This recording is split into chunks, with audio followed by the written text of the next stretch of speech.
Hallo miteinander, heute haben wir den 23. August, da steht der gute Lada Niva.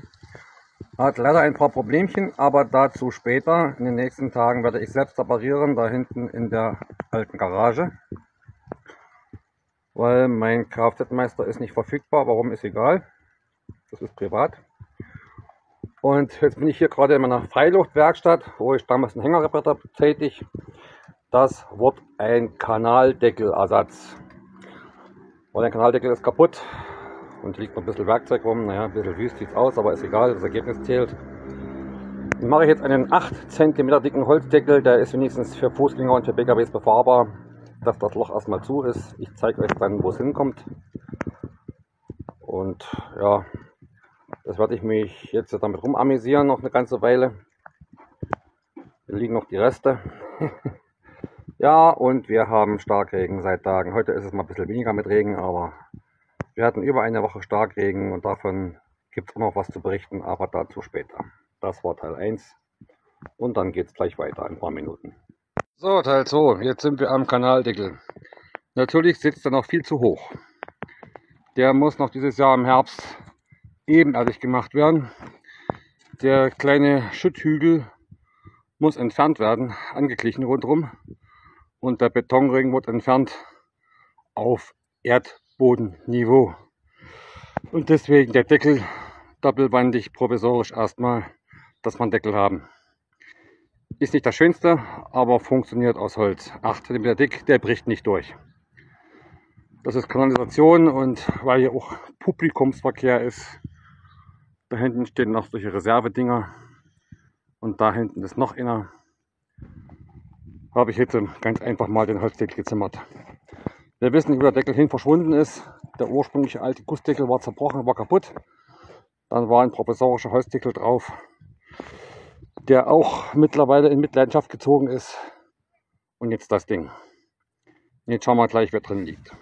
So, und so sieht es aus, das Ergebnis. Bündig, sitzt gut drin, 8 cm dick, auch ein bisschen Frostschutz. Und später bekommt er unten noch drinnen 10 cm Penoplex, Wärmedämmung.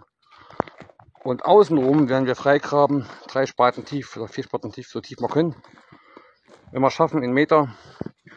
Und dann kommt hier rundherum auch Penoplex Wärmedämmung, damit uns der Kanal nicht einfriert. Das war es erstmal von dem Teil der Arbeit. Und bei uns ist wieder Regen. Und für euch mal einen schönen Regenbogen. Ganz kurze Aufnahme zum Einfügen ins Video. Wir sind mal kurz mit Frauchen ins Café bei uns. Ein paar Minuten ausruhen und genießen nach der Arbeit.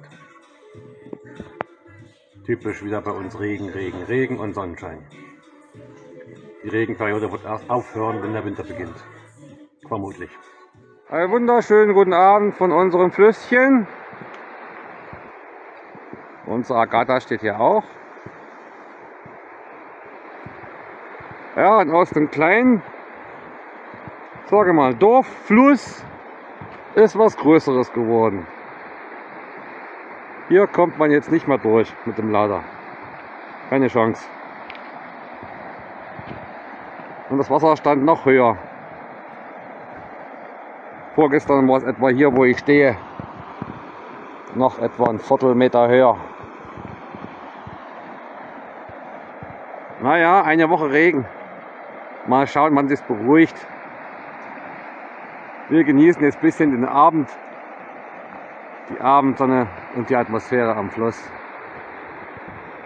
Dann bis morgen. Morgen geht es weiter mit Laderreparatur und die Geschichte erzählen, was auf dem Weg nach Ulan-Ude über Chita und nach Hause auf der Rundreise passiert ist. War nicht ganz lustig, aber davon erzähle ich euch morgen. Wir wollen noch ein bisschen den Abend genießen mit Frauchen. Und das ist hier am Fluss einfach eine geile Atmosphäre. Uns gefällt es hier, machen wir fast jeden Abend. Ausruhen, abschalten, Beine und Seele baumeln lassen. Eine Kleinigkeit kann ich euch heute schon noch mal erzählen, was in Ulan-Ude passiert ist. Hier sieht man es. Mein Lader hat eine kleine neue Delle bekommen. Und hier hinten eine neue Schramme. Da hat mir in Ulan-Ude ein Linksabbieger, das heißt, er kam mir entgegen, sozusagen aus der Richtung kam er mir entgegen an der Kreuzung und wollte so rum abbiegen. Die Sonne schien ihm ins Gesicht, ich fahr los, die Ampel war erst rot natürlich, es war grün. Vor mir fährt ein Auto durch, ohne Probleme, ich fahre hinterher. Und er wollte einfach rumziehen und macht mir eine Schramme in der Tür. Die Delle, naja, nicht schlimm. Hier ist auch noch ein bisschen was. Aber bei mir war es nicht so schlimm. Bei dem anderen, bei dem Nissan sah es schlimmer aus. Die Schnauze eingedrückt. Der Lader hat doch ein bisschen was mehr abgehalten. Sowjetischer, alter guter Stahl. Er hatte eine Schuld eingestanden, hat sich 1000-mal entschuldigt. Wir haben noch eine Viertelstunde gesprochen miteinander. Er hatte ein paar Rubelchens bezahlt für die Beule bei mir. Und dann haben wir uns verabschiedet. So passiert's. Das ist Russland. Ah, das ist auch neu. Das hier vorne. Das hat's noch ein bisschen, aber das stört mich alles nicht. Irgendwann wird der Lack mal neu gemacht. Das war noch eine kurze Geschichte zu der Fahrt in Ulan-Ude. Dann bis zum nächsten.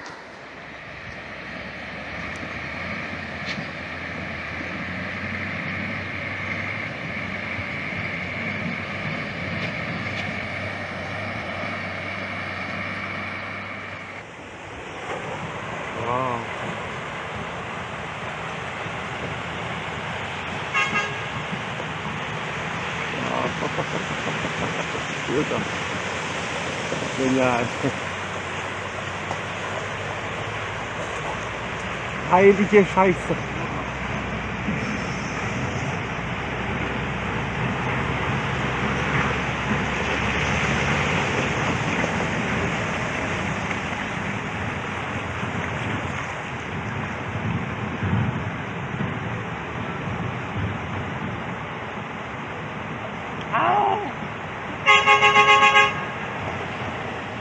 Ist er ja heute wie auf der A4.